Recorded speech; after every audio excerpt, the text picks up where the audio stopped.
Advice to householders. Rakal's father's father-in-law was a devotee of God.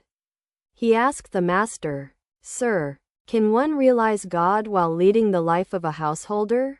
Master, with a smile, "Why not? Live in the world like a mudfish. The mudfish lives in the mud but itself remains unstained. Or live in the world like a loose woman. She attends to her household duties, but her mind is always on her sweetheart. Do your duties in the world, fixing your mind on God. But this is extremely difficult."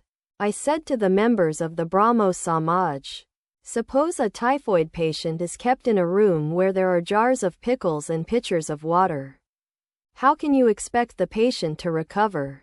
The very thought of spiced pickles brings water to one's mouth. To a man, woman is like that pickle.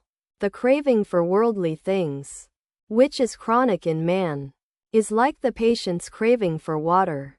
There is no end to this craving." The typhoid patient says, "I shall drink a whole pitcher of water." The situation is very difficult. There is so much confusion in the world. If you go this way, you are threatened with a shovel. If you go that way, you are threatened with a broomstick. Again, in another direction, you are threatened with a shoe beating. Besides, one cannot think of God unless one lives in solitude. The goldsmith melts gold to make ornaments. But how can he do his work well if he is disturbed again and again? Suppose you are separating rice from bits of husk. You must do it all by yourself. Every now and then you have to take the rice in your hand to see how clean it is. But how can you do your work well if you are called away again and again?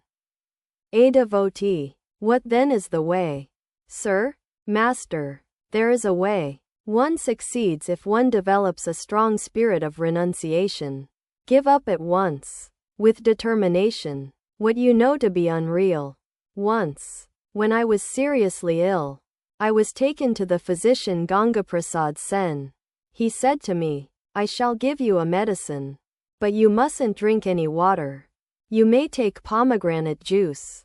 Everyone wondered how I could live without water, but I was determined not to drink it. I said to myself, "I am a Paramahamsa and not a goose. I shall drink only milk." You have to spend a few days in solitude. If you but touch the granny, you are safe. Turn yourself into gold and then live wherever you please. After realizing God and divine love in solitude, one may live in the world as well. To Rakal's father. That is why I ask the youngsters to stay with me, for they will develop love of God by staying here a few days. After that they can very well lead the life of a householder. Quote,